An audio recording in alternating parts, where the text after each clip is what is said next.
Gang, what's up? Aaron here, Canadian Looney. We have our loser, con man, Prime Minister Mark Carney speaking nonsense. He always does that. It's meant to confuse you. He doesn't want anybody understanding what he is really up to. It's corruption. It's not good for the future of our country, your children, your grandchildren, your present. It's bad. Mark Carney is nonsense. After we watch Mark Carney, we'll get into some more interesting pieces. Let's get this going. Mark Carney is intolerable to watch. He's hard to swallow, guys. He's a loser. He's a con man, a snake oil salesman, a big duper, a fool, a banker, a corrupt one. He's destroying everything that he sets his eyes on destroying. Assure you that. Let's take a peek at our loser, con man, snake oil salesman, Prime Minister Mark Carney. Hey, that's something everyone can enjoy. One of my questions was, is this pipeline going to come? So boring. It's not actually. It is. It is because it's. Don't worry, we're on it. We're on it. And but there is this whole. Okay, hands up. Who's working on the pipeline in this room? Okay. Isn't that a problem? No. Look at all the variety. Like, Nav, we have. Yeah, if there's more prosperity, they'll get more cell phone services. But look. Okay, so what's going to drive one of the things with? Yeah, don't worry. We're on the pipeline stuff. Danielle's on line one. Don't worry, it's going to happen. But something's going to happen. Let's put it that way. It's not very good negotiating by my perspective. But what some in the room will unlock on the data center side, the intelligence infrastructure side, will have a much bigger impact on productivity in this country. Will have a much bigger impact on our standard of living. And advantaging that, which is what we're doing with the productivity super deduction. It's an easy conversation to have about a pipeline because it's one thing we can see. But the reality is that there's much, much more to the Canadian economy, and there's much, much more to the future of the Canadian economy. And so we're attacking it on all sides. It's 5:10, the night before the budget, and here's my prediction for what we're going to see tomorrow. Almost $80 billion in deficit spending. This is a government that just spent more than every single prime minister and every other government before it has spent combined. If any of this was going to work, it would have worked already. Instead, we have higher prices on food, on gas, on homes. And while Mark Carney and all these same Liberal ministers are telling young people that they need to make sacrifices, they're spending even more money on consultants, even more money on foreign aid, and even more money on bigger government bloat. Every single dollar that the Liberals spend is a dollar out of your pocket. Just remember that. None of this was particularly hard to predict because it is the exact same ministers in the exact same chairs of the exact same government that's blowing the future of this country. And now they're doing it in plain sight. They want to trigger another costly election. Instead, we want an affordable budget for an affordable life here in Canada, and that's exactly what we'll keep pushing. Oh, yeah.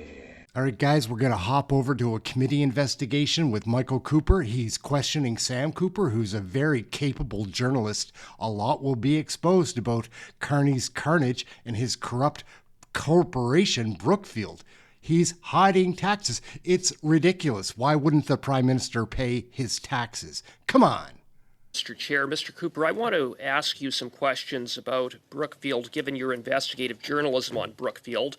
Brookfield has significant investments in Beijing state-linked enterprises, more than $3 billion of investments, correct?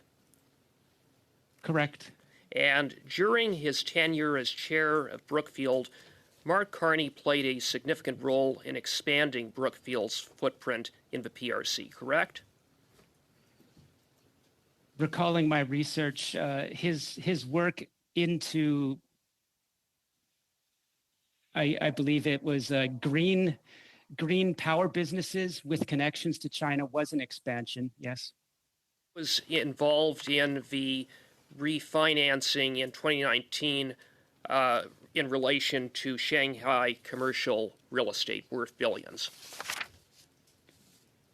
That investment continued into his time taking over an executive role with Brookfield, yes. And would it be fair to characterize Brookfield's investments in the PRC as politically sensitive?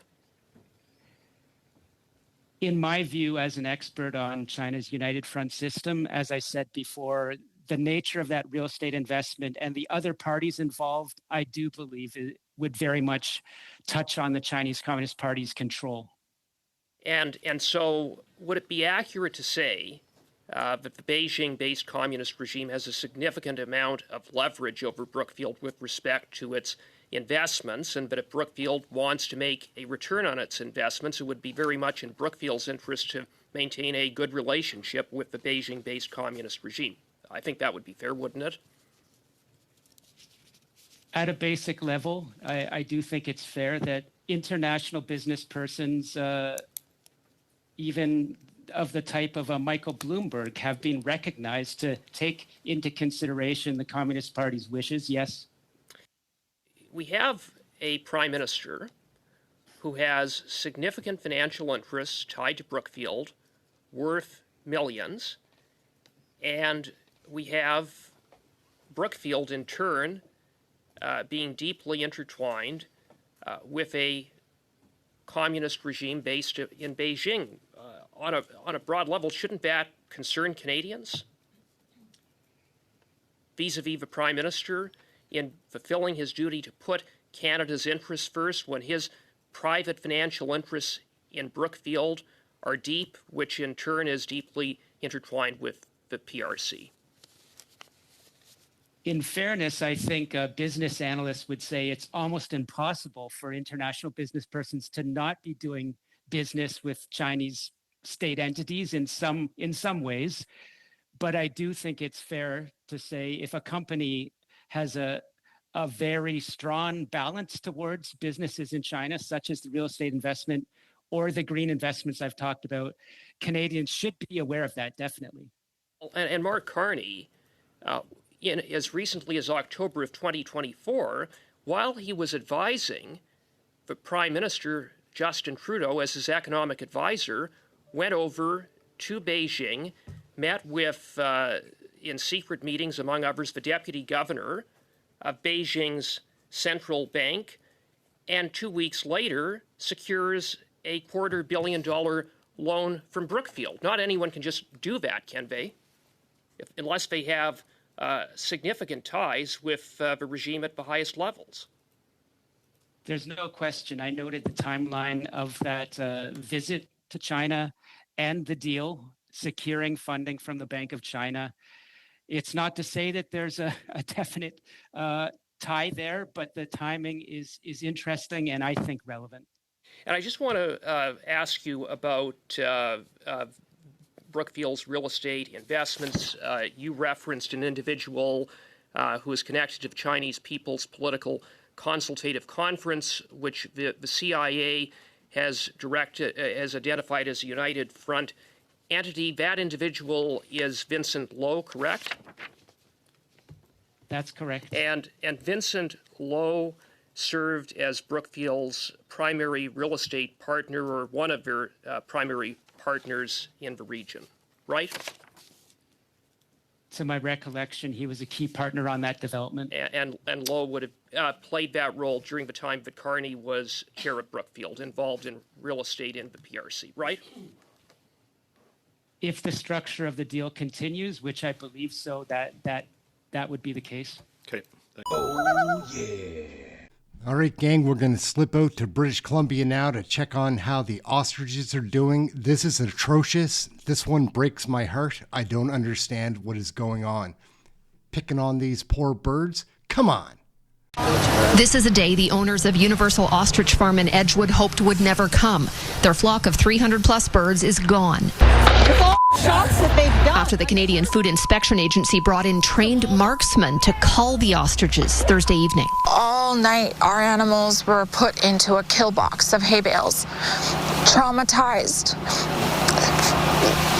Their last moments were fear And all of us had to listen to shot after shot after shot. 10 months ago, the cull was ordered when an ostrich tested positive for avian flu and 70 birds died from the virus.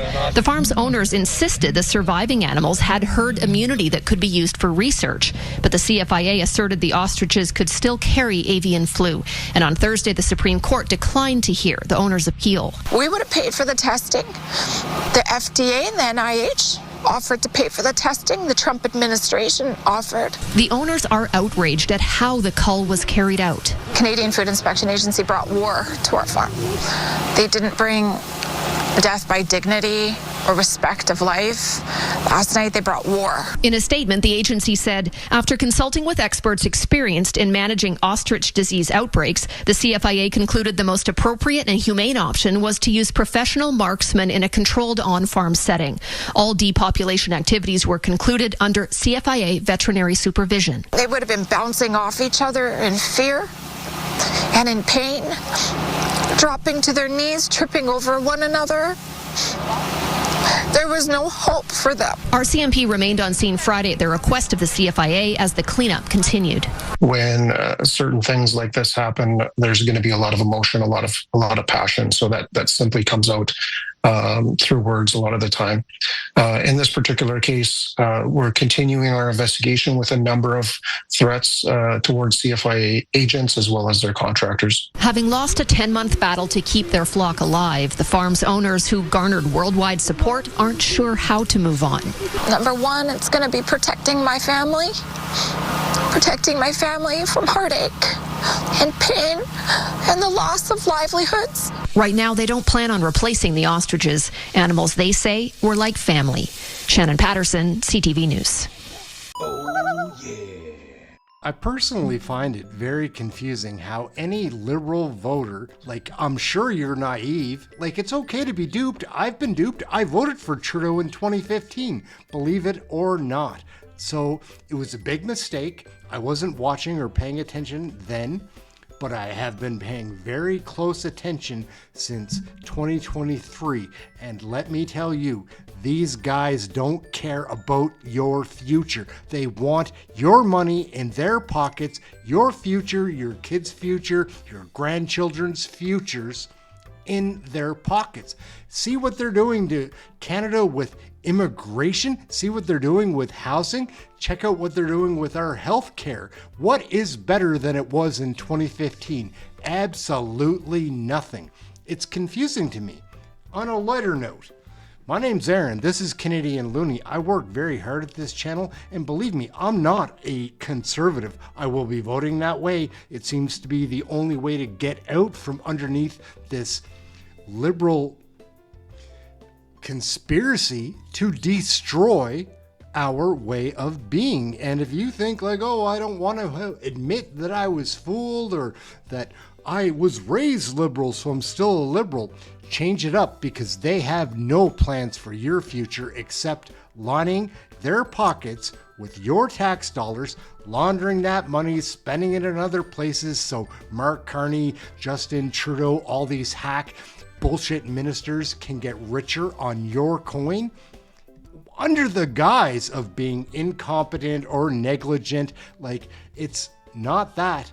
They mean to be doing what they're doing, and they're pulling it off. There is no future for Canada under this government. So I watch all the committee meetings. I watch everything that happens in the House of Commons. I also follow the propaganda-driven news of the legacy media that is paid for by this government to dissuade your mind into some kind of trick to think that they're doing it for the benefit of you. It's not for you. Liberal voters, I'm speaking right to you. Please watch the politics, not the news. Watch the independents on YouTube. Do anything other than what you're doing, because if you're still being duped and not aware that you're being fooled, that's a huge issue. My name's Aaron. This is Canadian Loony. Like, share, subscribe. I work very hard at this channel. Believe it or not, I spend 12 hours a day, 7 days a week at this, because it takes a lot of time to watch all of the politics. but that is where you get your real information. So I would appreciate your subscription. I know that a lot of people that watch this channel, 60% of the people that watch my channel aren't subscribed. I need you to subscribe. I'd like you to subscribe. I'm asking for that because this stuff is so censored, which is a part of legacy media, that it's hard to get any kind of word out. I know that there's other platforms, just go to that. I know that a lot of people, liberal voters, watch YouTube, and I'm hoping they'll catch some of this and become informed, learn a little more. Because again, it's not a liberal conservative thing. It's an evil versus good thing. I'm not a conservative, like I will be voting that way, because we need to get out from underneath this elephant that keeps squashing us. It's ridiculous. Please like, share, subscribe, get notified. Come check out one of our live shows. We cover Canadian federal politics right there. And I think you'd enjoy our chat room. It's the best that I've seen online. That's it, Aaron. Canadian Looney, like, share, subscribe. We'll catch you in the next video. We're going to wrap it up right here. Out for now. Thanks for watching.